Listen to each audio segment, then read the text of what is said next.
ওরে বাপ রে, কয়জন তোমরা? কয়টা করে দিতে হইব তোমাদের? আমার কাছে আছে দেশি বোম, বিদেশি বোম, রকেট বোম, মরিচ বোম, যার যেটা লাগবে তাড়াতাড়ি আইসা লয়ে লন। আঙ্কেল কি ভাবতেছেন? তাড়াতাড়ি দিয়া দেন, আমাদের আরো সালামি তুলতে হইব।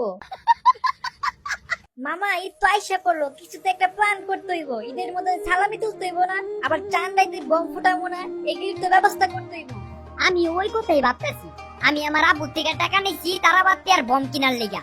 আজকে রাইতে বম ফুটাইয়া দুনিয়া অন্ধকার করে এলাম। খালি বম ফুটাবি, মেহেদি দিবি না? আমি তো ভাবছি তারাবাতি আর মেহেদি কিনুম। আমি ভাই বম টম ফুটাবো না, আমার ভাই অনেক ভয় লাগে। এই যে বিদ্যুৎ ডিম আইছে, এটা আমাগুলোকে আনসুত কিন লেগা, আবার হিলটপ বান্ডিল করছে। তুই তো গেমে অনুপ, সত্যিকারে অনুপ। তুই যা বেরিমান চিন্তায় খেলগা, আমাগুলোকে থাকার কোনো দরকার নাই। আরে ভাই তোরা চেতস কেন? আমি তারাবাতি গুলা জ্বালাম নিয়ে তোরা বম গুলি ফুটাই। একটু ভয় পাই দিকে তোরা আমার লাগে এমন করস। আচ্ছা সব বাদ দে, চল আমরা মার্কেটে যাই, মার্কেটে গিয়া বম তারাবাতি সব কিনা নিগা। A few moments later.